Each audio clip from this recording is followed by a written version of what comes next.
กำจัดความเสื่อเก่าๆที่เคยมีออกเด้อไปก็ดีเสื่อว่ามีสิ่งศักดิ์สิทธิ์ดลบันดาลความสุขความถูกความดำความด้วยให้เสื่อว่ามีสิ่งศักดิ์สิทธิ์เฮ็ดบ่ให้เจ็บให้ปวดให้ป่วยได้หลายอย่างที่มีความเสื่อว่าชีวิตต้องเป็นไปตามวันเดือนปีเกิดให้ขจัดออกให้เบิดบ่ได้เกี่ยวกันเชื่อว่ามีเลิกนั่นเลิกนี่หมอดูหมอเดานี่เลิกคือว่าให้พวกเข้าใส่ชีวิตตามความเป็นจริงทุกคนที่เคยผ่านมาเบิดแล้วล่ะเกี่ยวกับว่าการขอให้สิ่งศักดิ์สิทธิ์ดลบันดาลให้เจ้าของได้โชคได้ลาภ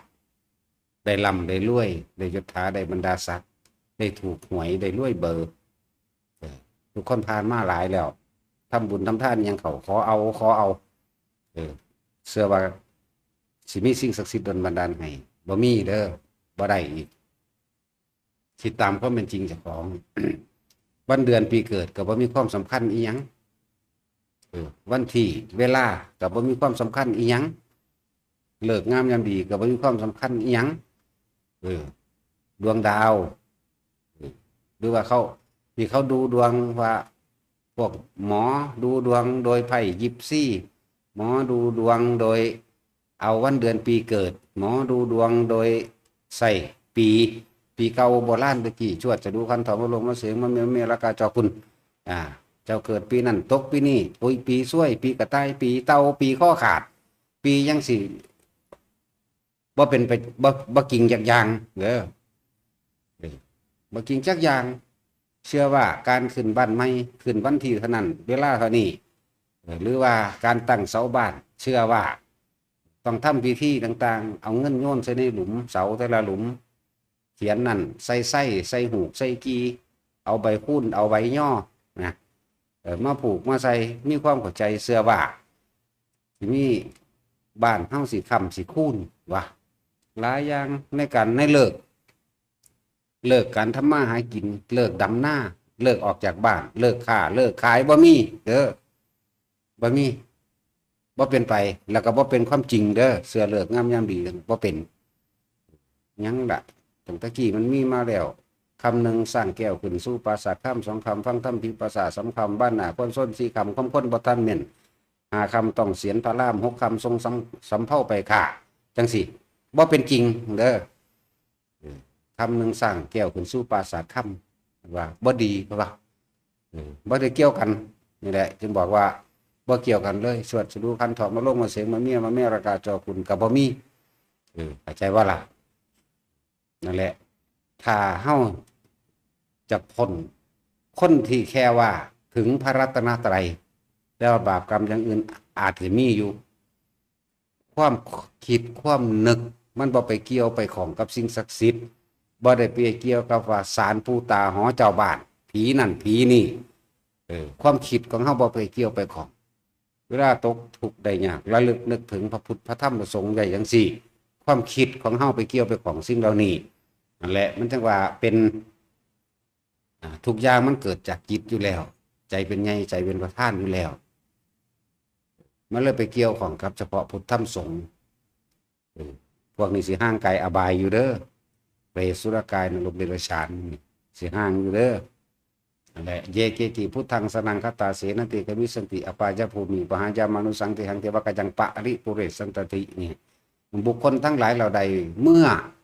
เอาพระพุทธพระธรรมพระสงฆ์เป็นที่พึ่งแล้ว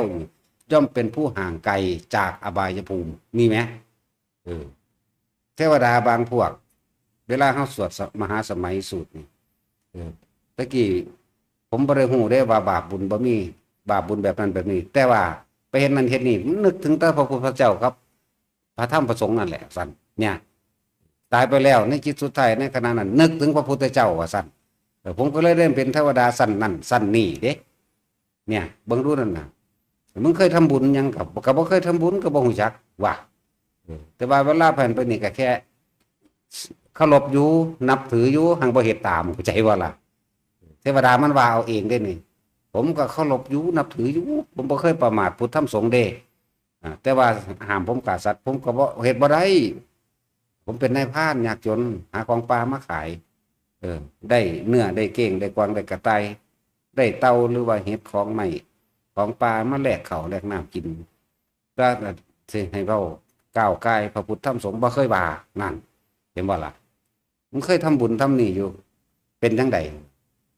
ก็เคยแต่ว่าบ่ได้เขาบ่ได้เข้าใจว่ามันเป็นบุญซอยเหลือผู้นั้นซอยเหลือผู้นี้ก็ซอยอยู่ก็บ่ได้หวังหยังจังซี่แล้วเรื่องขาสัตว์มันก็ขาประจำเนี่ยเห็นบ่ล่ะนั่นแหละ ถ้าพวกเขามาถึงพระพุทธเจ้าความรู้ทั้งเบิดที่พระศาสดาคนพบคนพ่อความจริงทั้งหลายทั้งปวงเลื่อเอิ่นว่าพุทธะแปลว่ารู้เจ้าแห่งผู้รู้ธรรมะคือความจริงนั่นเองธรรมะคือความจริงที่เพิ่นไปค้นพบมาว่าเลิกงามย่ำดีบ่มีเรื่องดาวเรื่องเดิมบ่มีสิ่งศักดิ์สิทธิ์บ่มีสิมาเสกสรรโดยบันดาลยังผู้ใดได้ความเจ็บความไข้ความปวดความป่วยบ่สามารถที่สิ่งศักดิ์สิทธิ์ดลบันดาลหายได้เลิกงามย่ำดีในการออกธรรมะค้าขายเลิกงามย่ำดีในการขึ้นบันไม้บ่มีเนี่ยนี่คือความจริงที่พระพุทธเจ้าเฮาออกมาพระพุทธเจ้าคนผู้นั้นเป็นผู้รู้นำความจริงออกมาเลื่อนพระพุทธเจ้ากับพระธรรมได้เป็นหนึ่งเดียวกันแหละจึงบอกว่าให้เอาพุทธธรรมสงฆ์สงฆ์คือผู้เดินตามผู้ใดเดินตามก็ทำใดก็คือพวกเข้าเองนี่แหละสงฆ์ก็เลยคำว่าพระสงฆ์ก็คือพึ่งตนเองเลยพึ่งตนเองพึ่งธรรมเมื่อพึ่งตนเองก็คือว่าเชื่อกรรมคือการกระทำของตัวเองเชื่อผลแห่งการกระทำของตัวเองไม่เชื่อเลิกงามยามดีดวงดาวไม่เชื่อหมอดูไม่เชื่อว่ามีสิ่งศักดิ์สิทธิ์ดลบันดาลนั้นนี่ให้มีหรือเอิ้นว่าพึ่งตนเชื่อกรรมของตัวของเองการกระทำของตัวเองพึ่งธรรมก็คือความจริงที่พระพุทธเจ้าแสดงออกมาพระพุทธเจ้ากับพระธรรมก็ซึ่งเป็นหนึ่งเดียวกันแล้วพวกเฮาจังว่าทิฏฐิคือความเห็นทั้งหลายแล้วนี่ละออกให้เบิดนะบ่มีสิ่งศักดิ์สิทธิ์ใดสิดลบันดาลอิหยังให้ผู้ใดๆเลยการขอร้องอ้อนวอนต่างๆเป็นของงมง่ายไปแล้วเป็นของที่เปล่าประโยชน์นะถ้าเฮาเชื่อพระพุทธเจ้าแท้กันคือเฮาเชื่อตัวเองในการกระทำคิดดีเมื่อไหร่พูดดีเมื่อไหร่ทำดีเมื่อไหร่เป็นอันว่าดีเมื่อนั้นบุคคลที่ไม่คิดทำร้ายเบียดเบียนผู้ใดผู้หนึ่งให้เสียชีวิตทรัพย์สินตลอดทั้งคนและสัตว์นั่นแหละขึ้นชื่อว่าในขณะนั้นดีแล้วคิดดีแล้วพูดดีแล้วทำดีแล้ว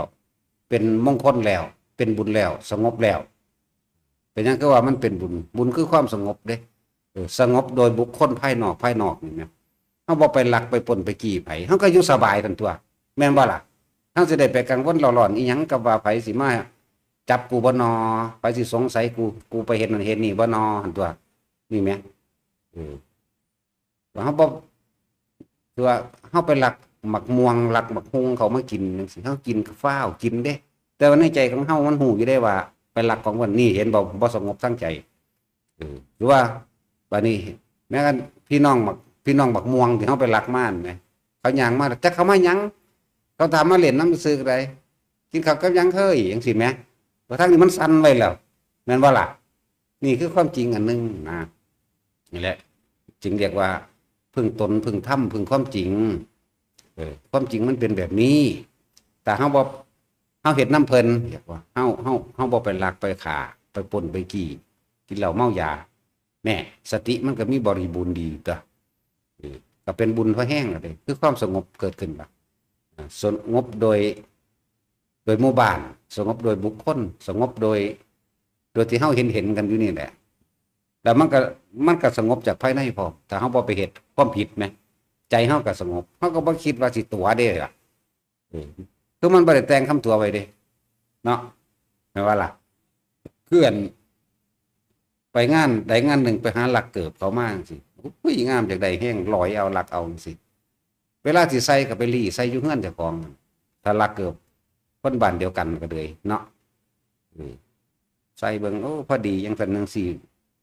มันคะแนวมันแป้วได้ใจอยู่ดอกไปก็ดีความจริงเป็นแบบนี้อันนี้จังอันพี่น้องเกิดมาที่อุ้ยตายแล้วสั้นเขาดอกนาล่าเขาดอกนี่แม้ความจริงเดือดร้อนบ่ล่ะพวกเกี่ยวว่านั่นแหละมันตัวเจ้าของบ่ได้ดอกความรู้สึกอันนี้อย่างสั้นคิดคำบอกไว้ดอกเด้ ถ้าเขามาถามว่าอันนั้นอันนี้บ่นอคุยวางได้นอเนี่ยคิดคำตัวไปละตัวซ่อนตัวไปละขโมยโกหกไปละเนาะตั้งโกหกตั้งขโมยก็เต็มทีแล้วยังสิหาคำโกหกต่อไปอีกอยู่เนาะนั่นสั่นแหละจังว่าถ้าเฮาฮู้ความจริงไว้จังสี่แล้วก็เลยว่าพึ่งการกระทำของตัวเองฮู้ทั่วๆว่าผิดว่าถูกทำก็คือความจริงมันเองถึงว่าทุกคนขจัดออกซะในความเชื่อว่าพระอินทร์พระพรหมจังสี่เขาสิเอาหยังมาดลบันดาลให้เฮาเขากษัตริย์คือกันกับเฮาแม่นบ่ล่ะพวกเจ้าว่าบ่แม่นตราบใดที่ยังมีตัณหาอยู่นั่นสัตว์เบิดสัตว์นั่นเกี่ยวข้องกับอารมณ์เบิดนั่นยึดติดกับอารมณ์ความรู้สึกมีความพอใจกับบ่พอใจเบิดนั่นแต่ความพอใจตัวเดียวนั่นแหละความบ่พอใจกันเนื่องอยู่ในกันเองความสุขตัวเดียวนั่นแหละความทุกข์กันเนื่องอยู่ในกันเองมันพวกเฮาบ่รู้ว่าท่านมันเองแหละ จังว่าผู้ใดอยากถึงทางแห่งพระนิพพานได้เร็วขจัดสิ่งเหล่านี้ออกซะมันจะมีเหตุผลอย่างที่เป็นรูปธรรมนามธรรมที่พิสูจน์ได้บ่ได้แม่นงมง่ายมันบ่ได้เสียเวลาในการสิไปบวงสรวงพญานาคบ่บวงสรวงพญายักษ์บ่บวงสรวงผีผู้ตาเลี้ยงหอเจ้าบ้านจูดถิ่มมาหลายหม่องแล้วนะมันคือบ่เป็นอีหยังจักเทื่อเนาะนี่คือที่เว้าให้ฟังนี่คือแสดงให้เห็นว่ามันบ่แม่นของจริงมันบ่แม่นว่าเป็นไปดังที่เฮาเชื่อเด้ย่านผีมาหักคอจังซี่เนาะมันสิหักคอหม่องใดนี่ที่เว้าให้ฟังแสดงให้ฟังพิสูจน์มาแล้วว่ามันบ่แม่นมันบ่เป็นจริงนะจังซั่นบุคคลผู้ใดอยากถึงพระนิพพานเร็วๆนั่นละออกเสียอย่าไปเสียเวลาคิดถึงจังหลายๆอย่างที่เฮาเห็นหลายอย่างก็ได้พวกสมมุติเขาเจ้าปั้นหุ่นสมเด็จพระเจ้าตากนี่ที่เฮาไปกราบเฮาไปเคารพกราบไหว้เฮาเคารพกราบไหว้ความคุณงามความดีของเพิ่นเด้บ่แม่นว่าไปขอให้เพิ่นดลบันดาลอันนี้ให้เข้าใจว่าล่ะรูปพระเจ้าอยู่หัวที่เขาเจ้าปั้นเฮาไปเคารพบูชาเพราะว่าหยังคุณงามความดีของเพิ่นเด้เหมือนกันละบาดกับรูปพระพุทธเจ้าที่เฮาเฮ็ดขึ้นมานี่เฮาระลึกถึงบุญคุณแนวทางที่เพิ่นสร้างที่เพิ่นเฮ็ดไว้ให้เฮาเอาตัวอย่างแบบนี้เด้อเป็นคนเสียสละแบบนี้เด้อปกป้องบ้านเมืองแบบนี้เด้อปกป้องผู้คนแบบนี้เด้อนี่ตั้งหากบ่แม่นว่าเพิ่นเป็นสิ่งศักดิ์สิทธิ์สิไปดลบันดาลอันนั้นอันนี้ให้พวกเฮาได้บ่ล่ะนั่นแหละหลายๆหม่องคืออนุสาวรีย์ย่าโมสิคุณงามความดีของเพิ่นเฮ็ดไว้ประกอบคุณงามความดีว่าบุคคลผู้นี้เป็นบุคคลตัวอย่างสมควรเอาอย่างเด้อนี่ต่างหากคือเฮาสร้างพระเจดีย์พระธาตุเจดีย์อย่างต่างๆสิเรียกว่าอุทิศเจดีย์อุทิศตรงเพื่อสำนึกในบุญคุณของพระพุทธพระธรรมพระสงฆ์จึงเอาเจดีย์อันนั้นนี่ไปใส่แล้วจึงเอาพระบรมธาตุหรือพระอธิธาตุของพระอรหันต์มั่งสาวกมั่งไปใส่ไว้จังซี่นะหรือธาตุของพระปัจเจกพระพุทธเจ้าพระปัจเจกพระอรหันต์ตลอดทั้งพระจักรพรรดิจังซี่นะบุคคลที่สมควรสร้างเจดีย์ใส่จังซี่นะแต่ว่าบัดบุคคลที่เฮาสมควรระลึกนึกถึงบุญคุณอันเป็นตามประเทศต่างๆสถานที่ต่างๆจังซั่นหรือว่าจังหวัดนี้ผู้นี้เป็นผู้ก่อตั้งเป็นผู้สร้างเป็นบุคคลที่มีบุญคุณเด้อจังซี่นะจังซั่นแหละที่เฮาบ่แม่นว่าเพิ่นเป็นสิ่งศักดิ์สิทธิ์สิมาดลบันดาลอันนั้นอันนี้ให้เฮาความหมายนั่นแหละให้ตัวเองให้พึ่ง พึ่งตัวเองพึ่งความจริงจึงเอิ้นว่าพึ่งตนเองคือเชื่อผลของกรรมที่ตัวเองกระทำมาพึ่งตนพึ่งธรรมคือความจริงมันเป็นแบบนี้ทำสิ่งใดย่อมได้สิ่งนั้นจังซี่นะบ่แม่นว่าไปขอหลายคนที่ยังบ่ทันได้เข้าใจเรื่องนี้บ่ต้องไปเกรงใจมันดอกเขาบ่สามารถดลบันดาลอันนั้นอันนี้ให้เฮาดอกนี่คือตัณหามันพาวาใช่บ่ล่ะความอยากกับความบ่รู้มันพาวาพ่อแม่เฮาตะกี้ปู่ย่าตายายเฮาตะกี้เพิ่นก็บ่รู้เพิ่นก็ อยากให้ลูกเต้าเราหลานอยู่ดีมีสุขได้ดีได้เป็นนั่นเป็นนี่จังซั่นจังซี่เพิ่นก็เลยพากันไปขอร้องไปอ้อนวอนไปบวงสรวงไปหยังก็ว่าไปเฮาพิสูจน์มาแล้วว่ามันบ่มีมันบ่แม่นมันบ่เป็นจริงแต่เฮาเข้าใจในจุดนี้แล้วเฮาก็ละออกเสียเหลือเฉพาะพระพุทธเจ้าอย่างเดียวคือความรู้ทั้งเบิดที่พระองค์แสดงมาเอื่นว่าพระพุทธพระธรรมเป็นหนึ่งเดียวกันพระสงฆ์คือผู้เดินตามคือพวกเฮาเดินตามคนธรรมดาคือพวกเฮานี่แหนะบ่บวชในมีครอบครัวอยู่กับบรรลุโสดาสกิทาคาได้เอื่นพระสงฆ์นี่บ่แม่นตั้งว่าสมมุติสงฆ์อันห่มผ้าเหลืองเข้ามาอย่างเดียวดอกพระสงฆ์แท้ๆหรืออริยสงฆ์แท้ๆก็เริ่มต้นตั้งแต่พระโสดาบันขึ้นไปเป็นผู้มีศีลบริสุทธิ์บ่มีความคิดทำลายเบียดเบียนผู้ใดเสียชีวิตทรัพย์สินตลอดทั้งคนละสัตว์นี่เป็นเครื่องรับรองพระอริยะบุคคลขั้นต้นจนขั้นสุดท้ายเลยขั้นต้นคือโสดาปฏิผลขึ้นไป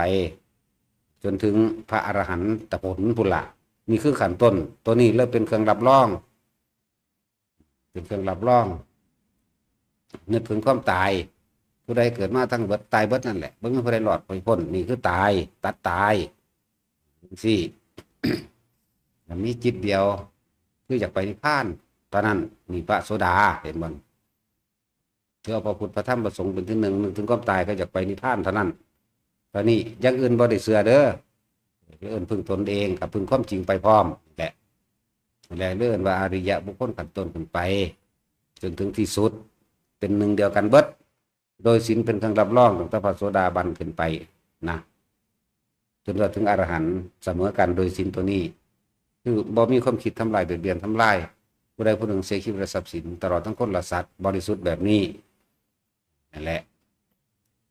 ส่วนอารมณ์มันยังมีของเกี่ยวอยู่อารมณ์มีผัวมีเมียมันก็อยากนอนนำกันเป็นธรรมดาจังซี่เป็นสั้นส่วนสกิทาคามันก็ข่มอารมณ์มันได้คือข่มอารมณ์โกรธได้โสดาบันโกรธบ่โกรธโมโหคือกันมีอารมณ์รักใคร่เหมือนกันแต่ว่าอยู่ในกรอบจักบ่ล่ะอยู่ในกรอบแห่งศีลนั่นแหละโมโหบ่โมโหแต่นึกถึงความตายปั๊บเศร้าผู้ใดก็ตายแมงเบิดล่ะนี่ก็เศร้าจักว่าเรื่องนึกถึงความตายมันเป็นเครื่องห้ามจากของเองบ่อาฆาตปฏิฆะขาดแค้นจังซี่บ่อาฆาตหรอกเด้อเรื่องคมได้สกิทาคามันก็คมได้เร็วโสดายังคมได้ช้าแต่ว่าก็คมถ้าสิอาฆาตสาบแช่งไปเลยบ่แม่นบ่มีศูนย์วืดขึ้นไปอยู่กำลังสินึกคิดปรุงแต่งในเรื่องสิอาฆาตคิดถึงความตายปั๊บว่ะเศร้าปั๊บเนี่ยพระสกิทาคาเนี่ยศูนย์วืดขึ้นคราวเดียวเอาผู้หนึ่งศูนย์หาผู้หนึ่งศูนย์จัก10 นาทีผู้หนึ่งศูนย์หานาทีสบายโมโหพระโสดาบันโมโหอยู่10 นาทีแล้วก็นึกถึงความตายปุ๊บวูบลงมาพระสกิทาคาโมโหอยู่หานาทีวูบลงมาสิหน้าคมทั้งใจทั้งกามได้พระสกิทาคามีส่วนพระอนาคามีนั่นละเลยละหาอย่างเลยละสังโยชน์หาสังสุเมอร์เพิ่นเขียนเป็นสังโยชน์ที่จริงมันเป็นสัญโยชนะสัญโยชน์มาจากคำว่าสัญญาสัญญาจากสัญโยชนะความเกี่ยวข้องความเกี่ยวของอยู่มันยังเกี่ยวของอยู่ในอารมณ์ทั้งหลายกับสัญญาเนี่ยเรียกว่าสัญโยชนะหรือสังโยชน์ก็ว่าไปสับมันพวกนี้สิบ่อยากได้อยากหยังแล้วล่ะบ่อยากได้อยากดีอยากมีอยากเปลี่ยนโดยทั้งโลกบ่มีแล้วคำพานาคานี่คมบ่แม่นคมตัดขาดไปเลยขาดตายแน่นี่สักยะทิฏฐิตายแน่วิคิกิจฉาบ่สงสัยเลยในคุณธรรมสงฆ์พุทธธรรมสงฆ์แล้วก็บ่สงสัยเรื่องของกรรมศีลบริสุทธิ์ปฏิฆะความอาฆาตนิดหนึ่งน้อยหนึ่งก็บ่มีนี่พูดถึงอนาคาเข้าใจบ่นี่กามราคะนิดหนึ่งน้อยหนึ่งความยินดีพอใจในรูปรสกลิ่นเสียงสัมผัสและอารมณ์ความรู้สึกทางกามในความพอใจนี่บ่มีเลยนะแหละมันบ่มีเลยบัดนี้มันบ่อยากได้อยากดีอยากมีอยากเป็นหยังเด้มันอยู่บ่ได้เด้ถ้าผู้ใดเข้าถึงมองหันใดแล้วบวชจักบ่ล่ะอยู่บ่ได้ถ้ามีอุปนิสัยบวชพวกนี้หังบ่ฮักบ่ได้เครียดบ่ได้สร้างไผบ่แม่นอยู่บ่ได้แบบเดือดร้อนกังวลเด้มันก็เป็นของมันเอาเองเป็นโดยธรรม ผู้มีอุปนิสัยบวชอะไรเป็นสั้นจึงบอกว่าบอกไปเถอะแต่ว่าจะบอกมันเกินตามของเป็นหลายไผก็ดีคนที่มีความรู้มากๆจดจำมากอาจจะใส่เหตุผลของตัวเองแล้วสรุปตามความเห็นของตัวอาจจะสรุปถือนี่แหละจึงบอกว่าคนรู้มากๆรู้หลายๆแต่ว่ารู้แล้วละตัวเองว่าเป็นส่วนรู้เราไปเกิดไม่ไปด้านทางนรกซะมากกว่าเพราะว่าอย่างมันจะเอาความรู้ที่เจ้าของคาดคะเนดนเดาเอาเองสรุปตามเหตุผลของเจ้าของเองไปดูถูกผู้อื่นว่าผู้อื่นบรรลุนี่แหละจึงบอกว่าตั้งแต่พระโสดาบันขึ้นไปเนี่ยแม้ตั้งแต่หมาเขาเจ้าก็บ่ดูถูกสิไปว่าหยังกับคนสิไปว่าหยังกับพระสงฆ์องค์เจ้าว่านี่นั่นมันเบิ่งง่ายๆก็ยังว่าอยู่มันบ่ได้เบิ่งยากดอกอันพวกด่าเปรี้ยงป้างไปเลยอันนั้นจังสั่นต้องอย่างนั้นต้องอย่างนี้จังสั่นมันบ่ได้รู้จักหยังเล่นนั่นแหละบ่ได้รู้พวกนั้นอวดรู้มีมานะทิฏฐิเต็มที่ว่างความเห็นบ่เป็นเพราะว่ามันบ่ได้ปฏิบัติคือเรียนเอาใบรับรองซื่อๆแต่สิเว้าเรื่องเรียนก็เลยคือพวกจบปริญญาแต่ว่าบ่มีงานทำแต่ว่าเว้าเรื่องความรู้นั้นนี่มักดูถูกคนอื่นเห็นเขาปลูกข้าวปลูกผักกินเอาเองได้แต่ว่า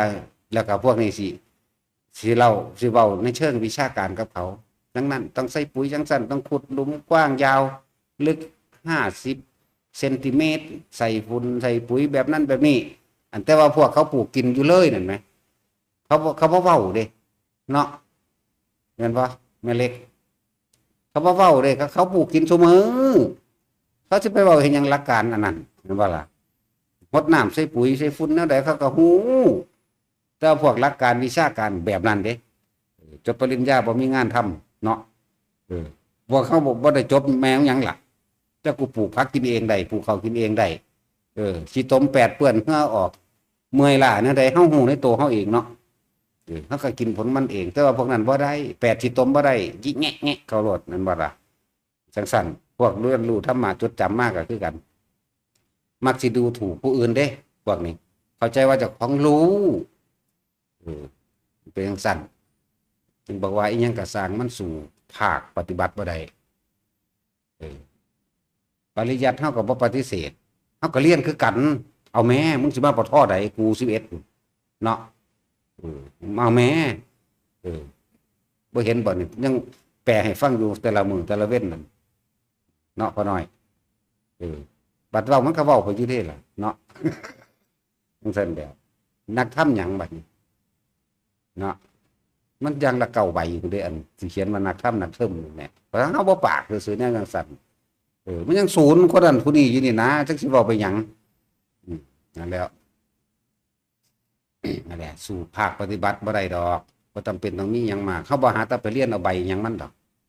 เพราะว่าความรู้ในตู้พระไตรปิฎกเฮามีเยอะแยะหรือว่าเฮาจะเอาภาคปฏิบัติไปเลยจึงบอกว่าพวกที่ทกเถียงกันเรื่องธรรมะนี่ล้วนแล้วตั้งแต่เอาอารมณ์ของเจ้าของออกมาอวดดีอวดเก่งคมหมู่เบิดเด่นคืออยากให้หมู่จ้ะทั้งเบิดยอมรับว่าเจ้าของมีความรู้เด้แม่นบ่ล่ะอยากให้เขายอมรับในความเห็นเจ้าของแต่เขาบ่ยอมรับเด้อารมณ์วือขึ้นสูญใส่เขาโมโหอย่างรุนแรงด่ากันไปเบิดเลยบ่คือจักพระจักเนรซัดกันเลยเด้นั่นแหละถึงบอกว่าที่หลวงปู่หมั่นหลวงปู่เสามันจบหยังเดี๋ยวนี้เนาะคือว่าเพิ่นเป็นพระอรหันต์อยู่เนาะเฮาก็มั่นใจคือกันได้ว่าเพิ่นเป็นแน่นอนอยู่แล้วบ่ล่ะคือหลวงปู่บัวพวกนั้นแหละเพิ่นบ่ได้จบปริญญาเด้เนาะเพิ่นก็บ่ได้แบกอิหยังไปเด้เพิ่นก็ไปตะหูดังเพิ่นนั่นเด้จังสั่นอีหลีแม่นว่าล่ะจังสั่นแหละจังว่าถ้าอยากได้ธรรมะของจริงรู้ในตัวเองได้ให้เบิ่งกายกับใจของเจ้าของกายก็คือร่างกายอันนี้ล่ะใจก็คือความรู้สึกนั่นแหละเว้าสรุปเต็มตรงๆโลดคือความรู้สึกใจนั่นน่ะวิญญาณกับใจกันเดียวกันนั่นแหละคือความรู้สึกพอใจกับบ่พอใจเกิดขึ้นคือความรู้สึกนั่นแหละให้เบิ่งตัวนี้เวลาเขาย่องมามีความรู้สึกว่าดีใจนั่นเห็นบ่ล่ะมันจะละได้หยังมันถ้าผู้บ่ยองมามันก็เสียใจบ่พอใจนั่นแม่นหยังล่ะความรู้สึกนั่นแหละ ใจก็ดีถ้ายังละความรู้สึกพอใจและบ่พอใจใดละบ่ได้กับเป็นอันว่าบ่จังหยังแค่ท่องจำมาแต่ว่าพวกเฮาเอาตามความเป็นจริงโลดยังก็ดีบ่จำเป็นต้องไปรู้มาหลายดอกคือกันล่ะครับพวกเชื่อเลิกงามยามดีเวลาสิขึ้นบ้านใหม่ต้องแต่งของแบบนั้นแบบนี้ต้องมีหมอพราหมณ์หมอสวดหมอผีแม่นบ่ล่ะแต่งนั่นแต่งนี่เนาะไปอยู่แล้วก็คือตายใส่อยู่นาเนาะคือป่วยใส่อยู่คือทุกข์อยู่เนาะแม่นบ่ล่ะจังซั่นนั่นแหละบัดนี้อันคือพวกก่อนที่ขึ้นบ้านใหม่พวกเขาเสือแม่นบ่ล่ะตั้งเสาเอกเอาเงินใส่ในเสาจักเท่าใดบ่เฮาก็บ่เคยเฮ็ดเนาะเอาดอกไม้เอาไส้เอาธูปเอาเทียนเอาหูกเอากีหยังผูกไปไส้ดักเงินสั่นบ้าเอ้ยเบิ่งแล้วมันปัญญาอ่อนขนาดนั้นคนนี่เนาะอ่อนเบิดนั่นแหละผู้ใดเฮ็ดนั่นมันสิเกิดมา100 ปีก็สร้างอ่อนเบิดนั่นแหละคือผู้ไม่รู้ความจริงย่านบ่ได้บ่ดีบ่มีบ่รวยเนี่ยเห็นบ่ล่ะก็เลยพูด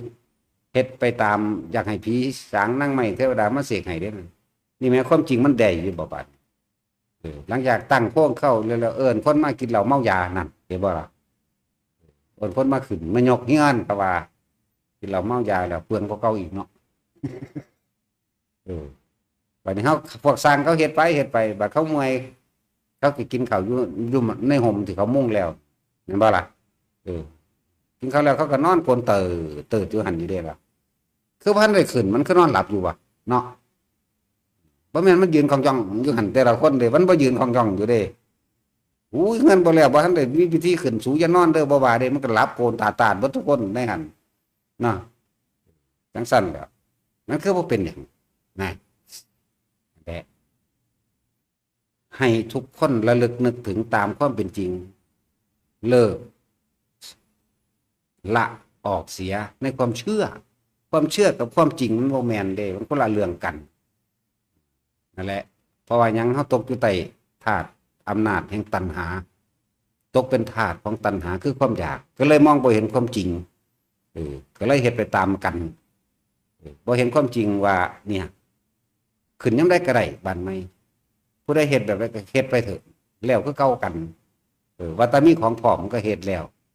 ก็ขึ้นโลดนะความหมายนั่นแหละพวกเสือผีฝ่าผีแถน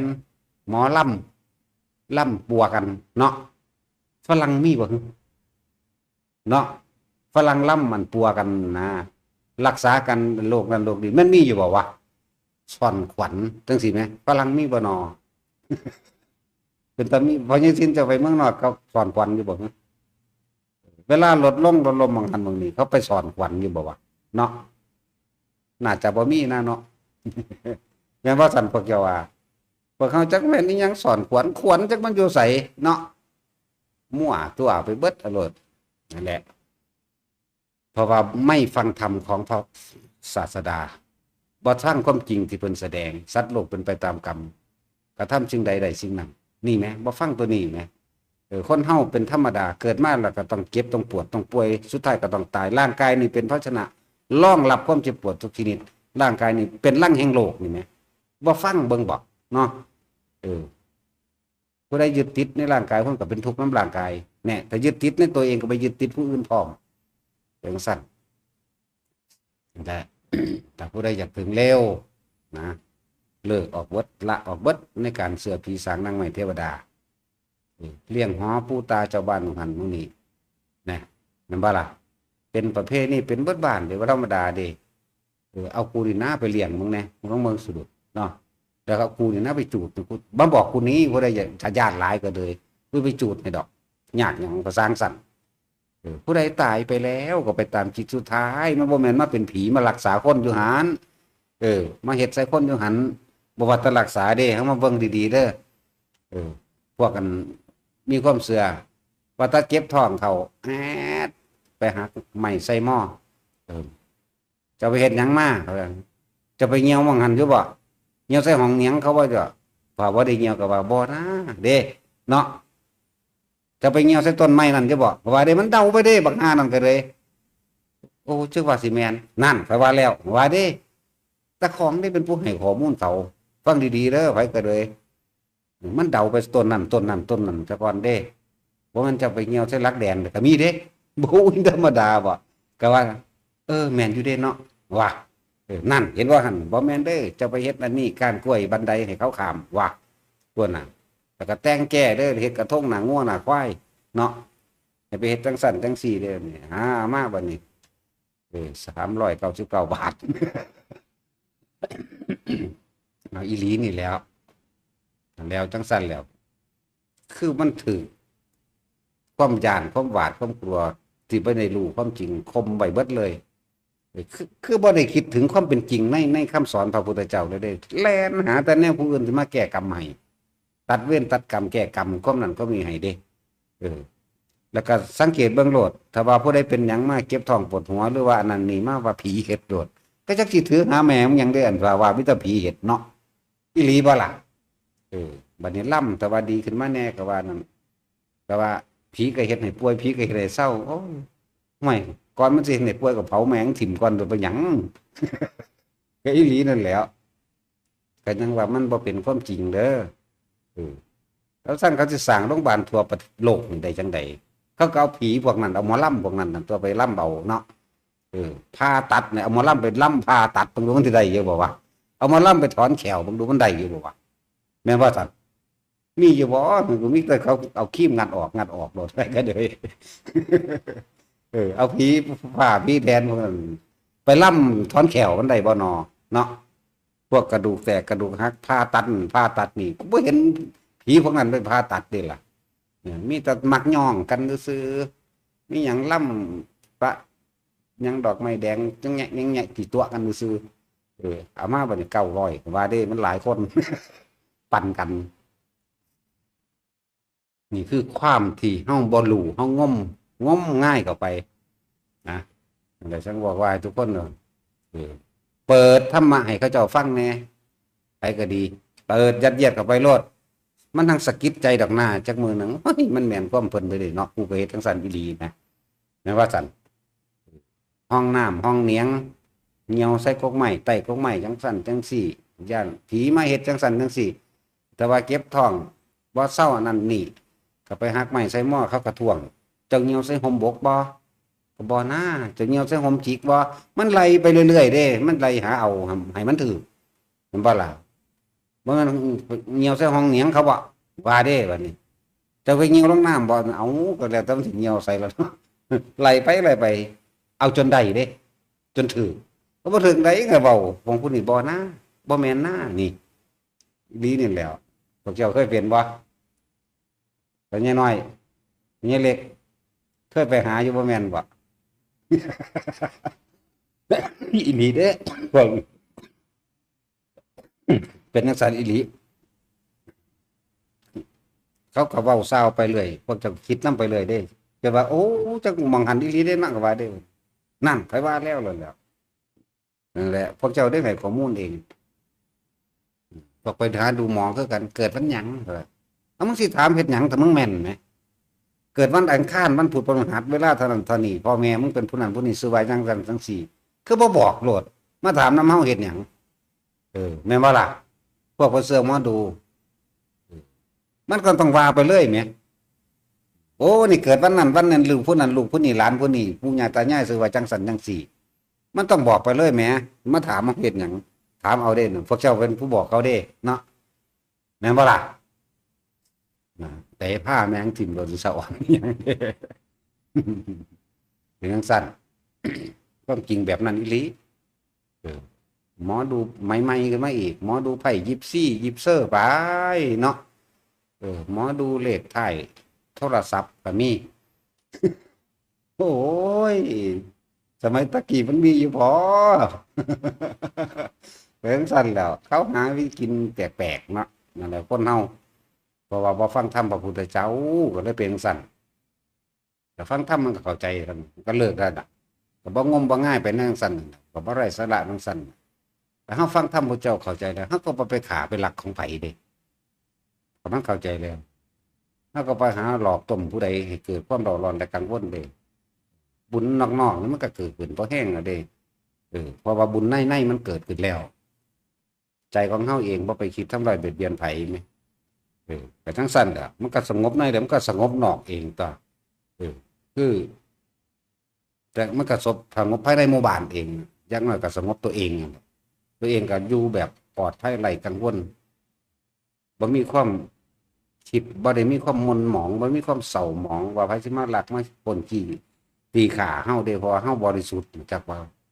ศีลเป็นจังซั่นอันนี้ล่ะโอ้ยไปไกลหลายยิ่งประเภทไปสร้างพญางูพญาเต่าพญานก จังสิโอ้ยจังมันไปไกลครับจะคิดว่าเขาเอาหยังมาดลบันดาลให้รวยเนาะสร้างพญาเวสสุวรรณมันมีอยู่ดอกเวสสุวรรณแต่ว่าเขาบ่ได้มาสนกับคนจังสั่นเด้เวสสุวรรณหรือว่าหมู่พระอินทร์ทั้งหลายมันเท่าสักกะเทวราชเขาเคารพบุคคลที่เลี้ยงบิดาเลี้ยงมารดาเลี้ยงครอบครัวโดยสุจริตเด้บุคคลผู้ปฏิบัติธรรมฟังธรรมเด้ตรงนี้ตั้งหากเด้เคารพพุทธธรรมสงฆ์พี่เด้เขาไหว้พวกนี้เขาไหว้คนพวกนี้เด้พระอินทร์จังสิซ่องเบิ่งจังสิเบิ่งโอ้ที่นั่นมีการแสดงธรรมะของพระพุทธเจ้าเฮานี่เขาก็ทรงอารักขาลงมาเองมาบ่มากก็สร้างแมงเด้เนาะเฮาก็อารักขาตัวเองเป็นอยู่มั้ยสติเฮามีมั้ยแม่นว่าล่ะด่าเฉยเด้ขนาดอยู่นี่ล่ะจังซั่นล่ะเบิ่งดูมันว่าด่าอยู่บ่จังซั่นล่ะมันคนละเรื่องกันทำลายทิฏฐิความเห็นที่คนทั้งหลายมันย้านมันบาดหัวสิ่งศักดิ์สิทธิ์มันบ่แม่นมันขึ้นอยู่เจตนาของเฮาจักบ่ล่ะยังก็ดีการกระทำของเฮาเด้ถ้าเจ้าอยากรวยเจ้าก็ขยัน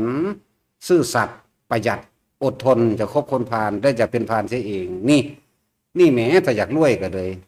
ขยันก็ซอกแซกหาเป็นตัวแล้วก็เป็นคนซื่อสัตย์เป็นคนมีความจริงเข้าไปใส่ไปในหมู่ชุมชนคนแบบได้กระสร้างความจริงนั่นแหละสิรักษาเจ้าเองนั่นขยันซื่อสัตย์ประหยัดตัวบัดได้มาแล้วกินพ่ออิ่มเว้ยนี่แค่ยังอัตภาพร่างกายพอเป็นไปได้ตัวอดทนต่อคำบอกคำกล่าวอดทนต่อความเหน็ดเหนื่อยเมื่อยล้านั่นขยันซื่อสัตย์ประหยัดอดทนอย่าขบคนพาลคนพาลมันสิส่วนไปหาหลักของผู้นั้นหลักของผู้นี้ไปหากินเหล้าเมายาได้คนพาลแล้วก็จะเป็นพาลเสียเองแน่มันก็จบแล้วนี่แหละอยากรวยก็เฮ็ดจังซี่ตัวมันสั้นได้มีเรื่องของโลกแบบนั้นถ้าฟังเข้าใจแล้วมันก็เฮ็ดเอาตามความเป็นจริงตัวบาดบ่แม่นว่าไปขอร้องอ้อนวอนให้เทวดาอินพรหมผู้นั้นผู้นี้จริงประเภทว่าให้ผู้อื่นแก้กรรมให้รับบาปให้เนี่ยอุ้ยยังไปไกลพวกไทยบาปนะมันมีผู้ใดไทยไผได้ดอกนะแต่ของเฮ็ดไว้ในใจของเจ้าของแท้มันก็ค่าอยู่ในใจตัวเคยเป็นหลักของไผไว้เพราะถ้าไปเห็นหน้าเขามันก็วูบแล่นเข้ามาในความรู้สึกเจ้าของก็เก่าเด้มันบ่หายเด้แต่ว่าไปไทยไปสารภาพแล้วก็ดีแม่นบ่ล่ะแม่นบ่พวกเจ้าว่าเคยหลักของเขาแน่แต่เฮาเคยหลักแล้วแต่ว่าเฮายอมรับความจริงเฮ้ยตะกี้กูหลักไก่มึงมาต้มเด้มันก็หายออกตัวมันยอมรับตัวจริงบ่เป็นหยังดอกหมอมันแล้วไปแล้วจังซี่มันก็คบกันสนิทใจเข้ามาใหม่ก็ได้ตัวบัดแม่นว่าล่ะแต่ว่าพวกไปสารภาพนำมันยังดะพระเจ้ายังทั้งใดก็จังแต่ว่าความจริงมันยังค่าอยู่เด้มันบ่ออกเด้มันบ่ออกนั่นแล้วทั้งไปใหญ่เลยพวกนั้นนั่นแหละพวกเสื้อว่ามีผีสางนางใหม่เทวดาดลบันดาลให้พวกเฮาก็ว่าสิ่งศักดิ์สิทธิ์ดลบันดาลนั่นแหละบ่ต่างกันเขาเอาทรัพย์โดยนิยมเขาว่าเทวานิยมนะนิยมว่าให้พระเจ้า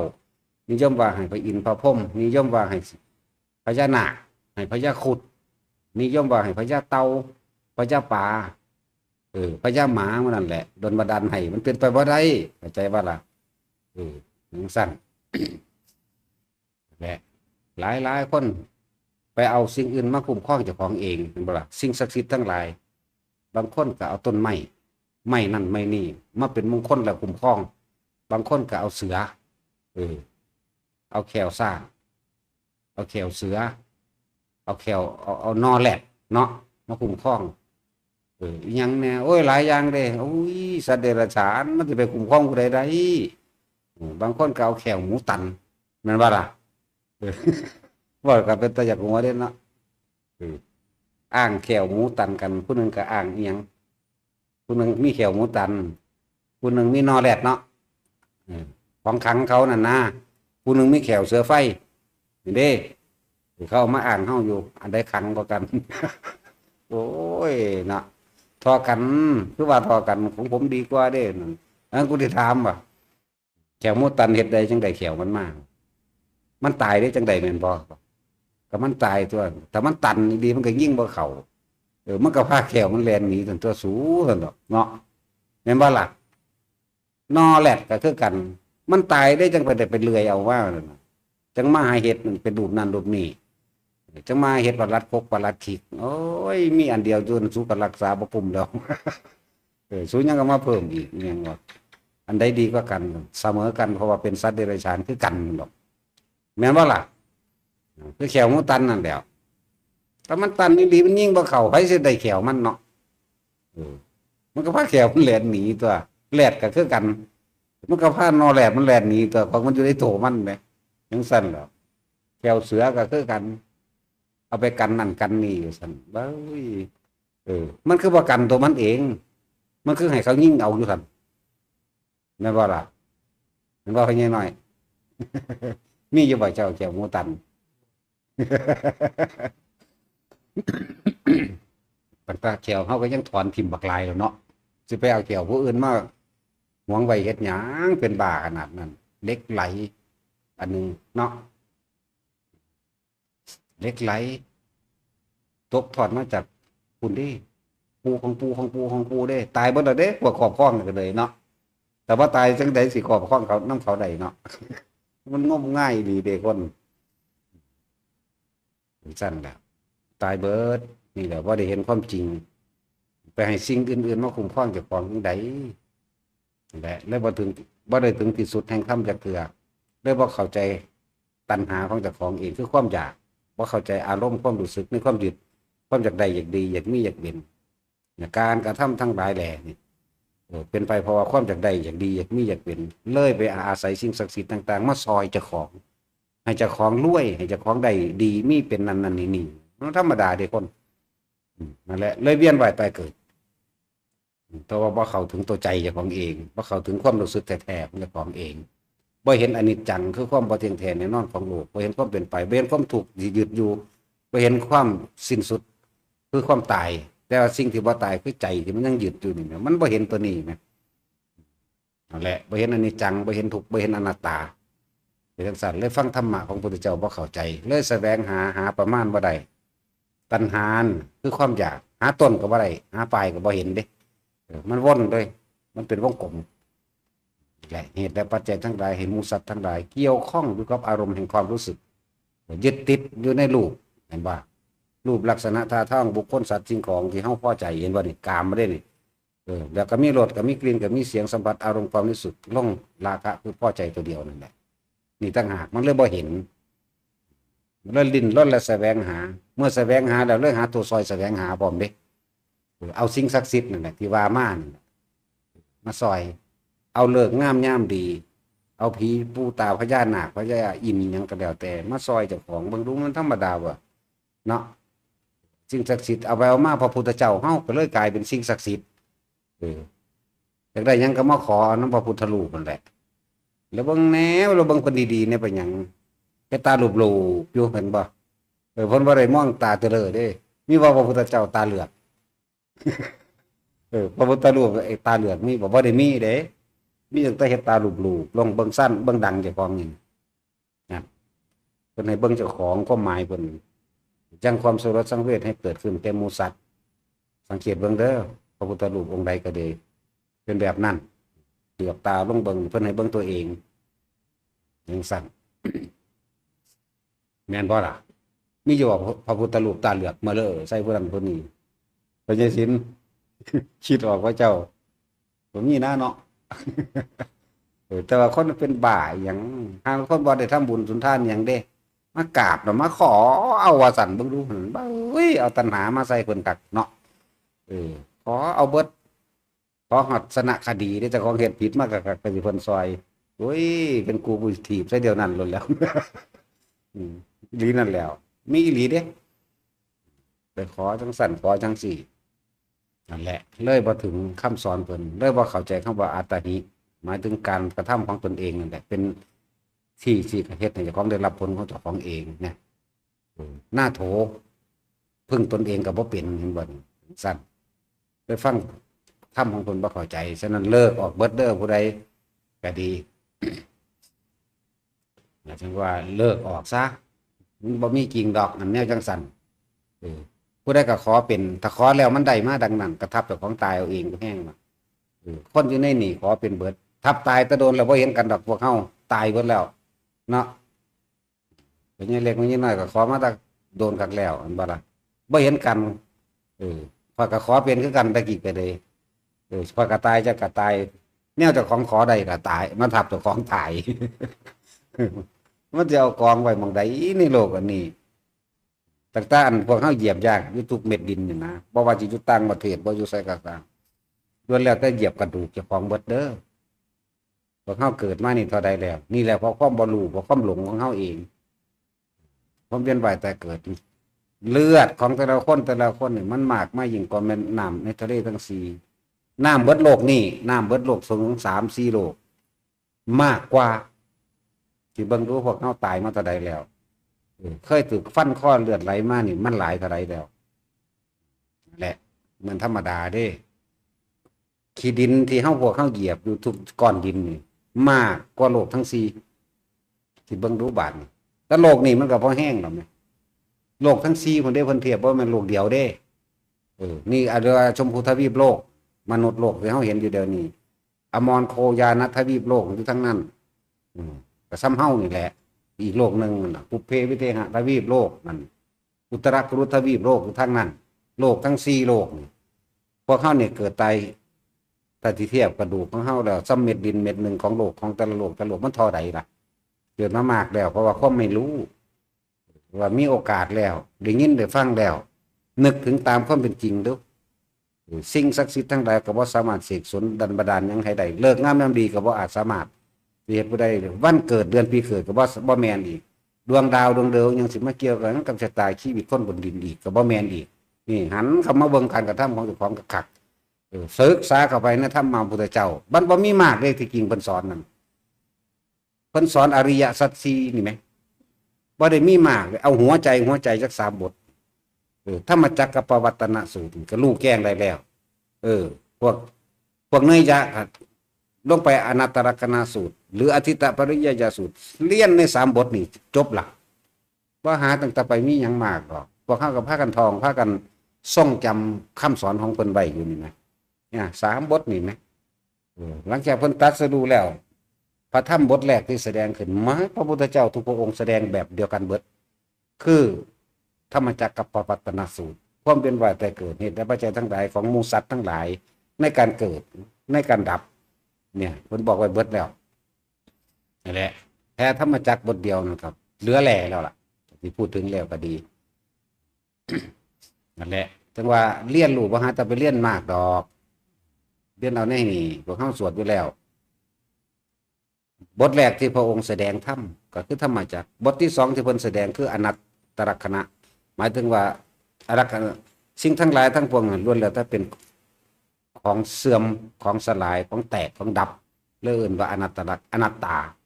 เบิดทุกอย่างตายเบิดแต่บอกไงว่าคนเกิดมาเท่าไรตายเท่านั้นนี่ไหมสิ่งทั้งหลายเกิดมาเท่าไรก็ดับเสื่อมสลายเท่านั้นนี่ไหมนี่แม่อนัตตาแต่ยังบ่เข้าใจนี่เพิ่นก็ให้ต่อไปอีกในอธิตปริยสูตรว่าด้วยตาหูจมูกลิ้นกายใจเป็นของร้อนห้อนแบบใดห้นแบบใดเวลาตาเห็นหูได้ยินจมูกได้กินลิ้นได้รสกายสัมผัสนี่ไหมร้อนเพราะไฟอย่างไฟราคะความยินดีพอใจในรูปนั่นว่าเป็นว่าตาเขาเห็นยินดีพอใจในรูปลักษณะตาทางของบุคคลของสัตว์ของสิ่งของนี่ไหมราคะขีนาโทสัขีนาโมหขีนาเกิดเป็นลำดับนี่ไหมตาเห็นหูได้ยินห้นเพราะว่าเสียงผู้ชายกับได้ยินเสียงสตรีผู้สตรีก็ได้ยินเสียงบุรุษ นี่ไหมฮ้อนคนไฟราคามันเกิดนะรูปรสกลิ่นเสียงสัมผัสอารมณ์ความรู้สึกเกิดขึ้นเห็นไหมตาหูจมูกลิ้นอย่างที่ไหมนี่แหละฮ้อนห้นใส่กันกายสัมผัสกระทบรู้สึกฮ้อนห้นใส่กันเห็นไหมนี่สามประสูตรนี่เอาปันไดเด้พวกเนยยะพวกพ่อได้ต้องฟังดูเอาหรือว่าอ่านดูหรือปฏิบัติดูไปนั่นแหละอย่างสั้นอย่างจริงจักแต่ว่าสั้นพวกเข้าบ่พ้นดอกเวียนว่ายไปเกิดทุกหันแหละว่าแต่ละคนหันมาเบิ่งเจ้าของเด้อเป็นทุกข์เพราะว่าหยังเราร้อนข้างบนมีอารมณ์ความรู้สึกพอใจกับบ่พอใจเพราะว่าหยังเนี่ยมันสิได้ความจริงบัดทั้งเบิดร่วมเบิดแล้วนี่ในทั้งเบิดที่เบามาเนี่ยว่าสิเป็นธรรมจักรหรืออนัตตลักษณสูตรหรือว่าอธิตปริยสูตรมันมาร่วมอยู่ตรงที่ว่าอนิจจังทุกขังอนัตตานี่หนึ่งเด้ถ้าเฮารู้อนิจจังในตัวเองทุกในตัวเองอนัตตาในตัวเองก็ต้องไปรู้ยังมากแค่พระสูตรเดียวก็รู้เรื่องแล้วแค่พระสูตรเดียวพระสูตรว่าสิ่งทั้งหลายทั้งปวงนี่เกิดขึ้นเท่าไรก็ช่างดับเท่านั้นนี่ไหมซ้ำนี่มันก็จบแล้วเด้ออนิจจังทุกขังอนัตตาแต่เฮาบ่เข้าไปยึดมันถือมันจะเอาทุกข์มาจากไสและมันนี่บอกใหญ่ๆบอกร่วมๆบอกร่วมๆไว้คนคลายความสงสัยในการว่าสิ่งศักดิ์สิทธิ์มีจริงไหมบ่มีบ่มีดอกเฮาด่าเสมอด่าฮอดพระอินทร์พระพรหมเนาะภาษาหยังกับหมาแม่นบ่ล่ะพญานาคพญาครุฑน่ะนะพญานาคเฮาก็งูกูจะเอามาต้มกินพญาครุฑก็คือนกกูสิลาบถ้ามันได้น้อยโตก็ลาบใส่การกล้วยนกขุมนะรู้จักว่าจักนกขุมบ่ ก็จังซั่นแล้วถ้านกติดมันก็น้อยโพดเท่าบ่มือนี่ จังซั่นแล้วแหละทำลายความเห็นเอาตัวเองเข้าไปแลกเพื่อให้ผู้อื่นฮู้ว่าเอ้าแต่ว่ามันมีจังซั่นดีๆครับสิ่งทั้งหลายมันก็ไปฆ่าเพิ่นแล้วนะโอ้ยได้แปลคักเนาะนั่นว่าซั่นตาสินแปลให้ฟังขนาดนั้นเด้แต่มันมีจริงมันก็ฆ่าเพิ่นแล้วตัวเพิ่นว่าบ่ทั่วเนาะสิต้มพระจะได้กินบ่นะแต่มึงไม่หรือกูสิพาพากูขี่ไปบินบาต กูสิสนเข้ามึงเนาะซี่ดังคืองัวคือควายเห็นไหมทกเนาะขินทั้งหัวมันก็ทกแล้วหุ้ยเลยล่ะยากอย่างเรามู่พาพวกนี้บินบาตเลยเหยียบซ้อยสลอยไปน้ำกันแบบนี้เนาะพวกคือเท่ครับเฮาเรียนว่าสัตว์กงโกยไป โอ้วัดเท่านี้บ่มีหม่องอยู่เด้คนมาหลายมายังพวกเจ้าว่ามาขูดเกล็ดพญานาคเอาเหล็ก บ่ได้มาฟังธรรมเด้เนาะมันสิกงโกยไปแม่บ้าเอ้ยคือคักว่ะรถติดเป็นแถวเข้าบิณฑบาตในเมือง คิดเบิ่งดีๆเด้อเบิดโลกนี่มานี่ล่ะคนเดียว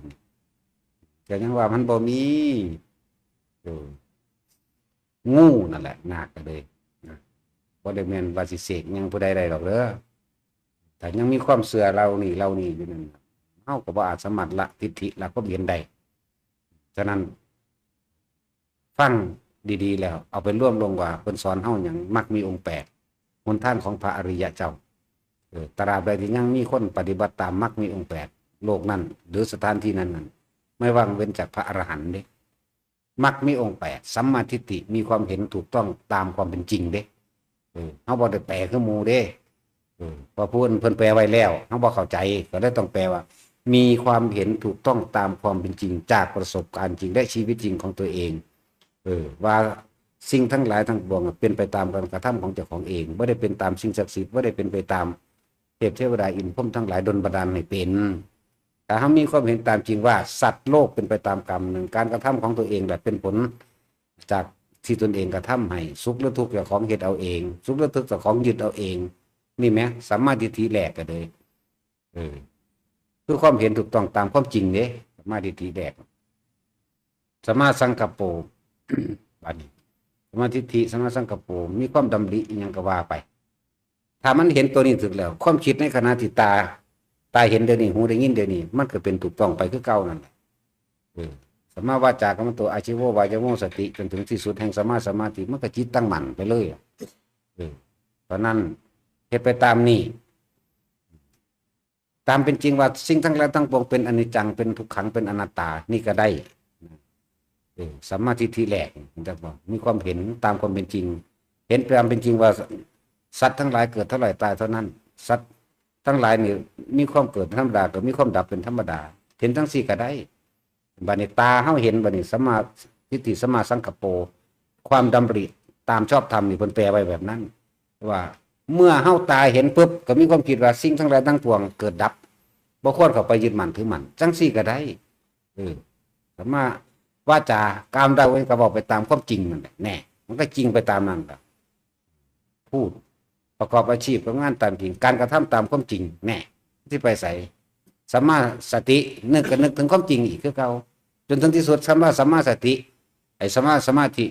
เป็นผลจากมรรคทั้งเจ็ดจากนั้นต่อสัมมาทิฏฐิจนถึงสัมมาสมาธิเป็นที่สุดแล้วสมาธิมันตั้งมั่นของมันเองดอกเพราะว่าเฮาบ่หนีจากความจริงนะบ่เฮ็ดหยังก็ได้เฮ็ดอยู่หั่นแหละสมาธินี่ตั้งมั่นเรียบร้อยแล้วไม่หวั่นไหวบ่หวั่นไหวบ่เอียงซ้ายบ่เอียงขวาเป็นจังซั่น แหละทุกคนพิจารณาไปโลดตามนี่แหละลองพิจารณาเบิ่งมันแม่นหรือบ่แม่นนะสิ่งทั้งหลายที่เฮาได้มาบ่แม่นสิ่งศักดิ์สิทธิ์เด้ที่เฮาได้มาที่เฮาสร้างวัดมาที่เฮามีมาจังซี่เนี่ยเพราะการสั่งสมคุณงามความดีของเฮาเองบ่มีผู้ใดมาดลบันดาลให้เฮาเด้นี่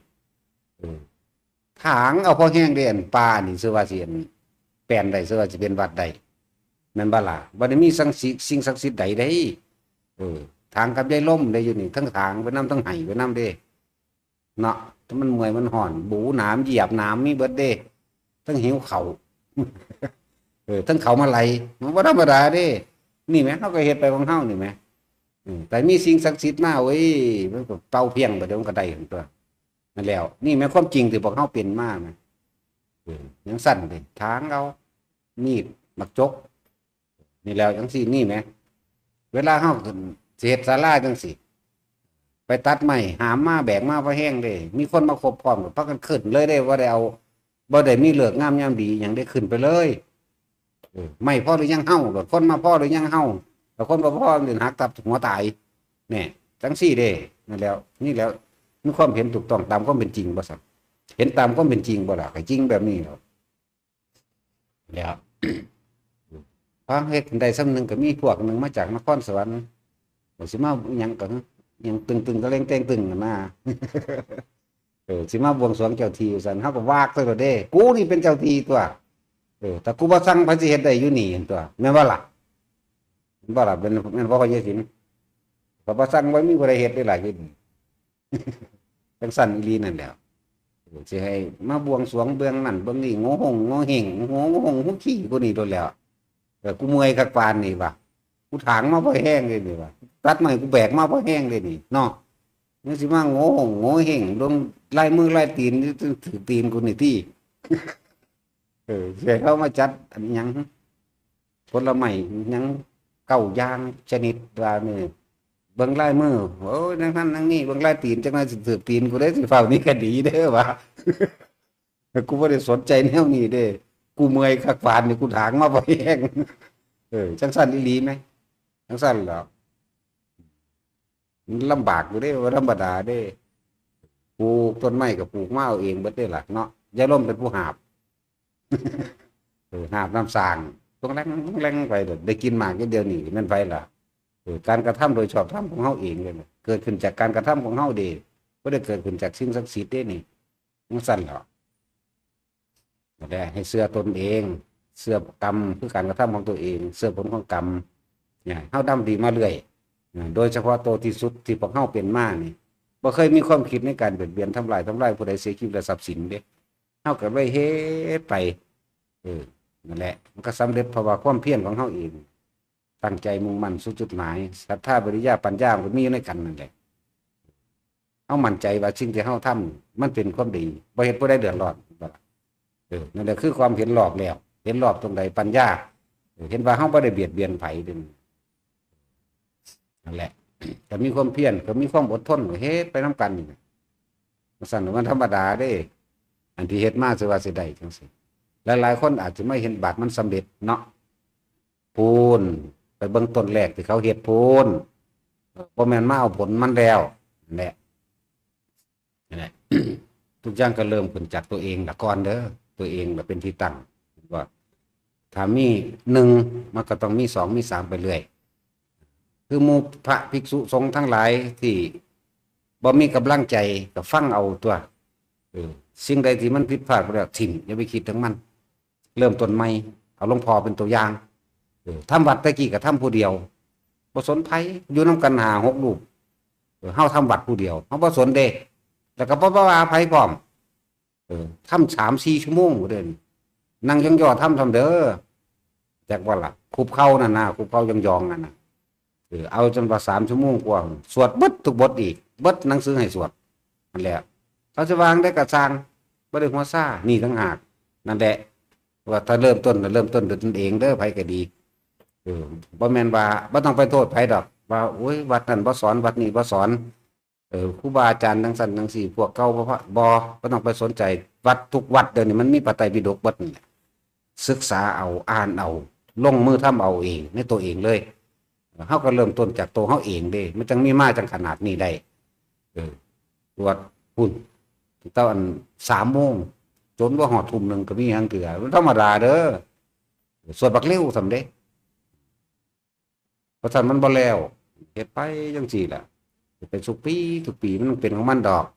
สั่งสมตัวจากว่าล่ะสั่งสมความตั้งใจของเฮาเองแล้วเฮามีเครื่องอยู่ได้บ่นี่ก็คือทรงฌานนั่นเองเจริญฌานเจริญสติปัฏฐาน4โดยอานาปานสติเครื่องอยู่เครื่องคุมอารมณ์ของเฮาต่างหากไว้เยอะแยะ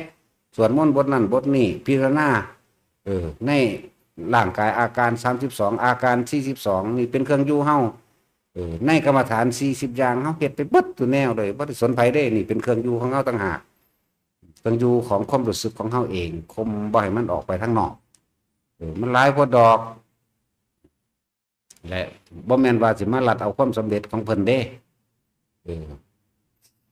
จังว่าตั้งตนขึ้นมาเองโดยชอบธรรมแล้วก็ฝึกไปในตนเองโลดตะกี้มันผิดพลาดมาแล้วเฮาบ่ฮู้จักผู้ใดบอกผู้ใดสอนอ่านเอาในพระไตรปิฎกนั่นแหละคำสอนพุทธเจ้าก็ได้หั่นคำสอนภาษาวกทั้งหลายที่เพิ่นสำเร็จแนวใดก็อยู่ในหั่นแล้วก็ตั้งตนขึ้นมาแล้วก็เฮ็ดไปตามลำพังตนเองโลดไผสิเฮ็ดหรือบ่เฮ็ดก็สร้างมันบ่มีผู้ใดมาสุขมาทุกข์กับเจ้าของเด้เฮ็ดเลยเกิดกำลังใจเด้อถ้าบ่นับหนึ่งด้วยตนเองถึงน้อยก็หนึ่งก็คือตนนั่นแหละเจ้าจะเอาความสำเร็จมาจากไสก็จะบ่เริ่มต้นด้วยเจ้าเองและหมู่ภิกษุสงฆ์ทั้งหลายเฮ็ดโลดเพราะว่าเจ้าสิอยู่นิกายใดก็สร้างนิกายบ่มีดอกบ่มีเฮ็ดไปตามนี้เลยอ่านเอาในพระไตรปิฎกนั่นแหละครูบาอาจารย์ก็เลยในหั่นแหละอ่านแล้วก็เฮ็ดนำเพิ่นตัวบัดนี้เฮาก็ประสบผลสำเร็จกับตัวเฮาเองเด้ล่ะพ่ายแพ้ก็แก้ตัวเองสำเร็จก็แก้ตัวเองเด้ล่ะแหละบ่แม่นว่าบ่ต้องไปเฮ็ดให้ผู้ใดมาสอนดอกเฮ็ดไปโลดเฮ็ดผู้เดียวเฮ็ดไปเลยเกิดก็เกิดมาผู้เดียวแต่แท้ไผสิมาตายนำเนาะตายก็ต้องตายผู้เดียวคือกันนั่นน่ะเอาสมาทาน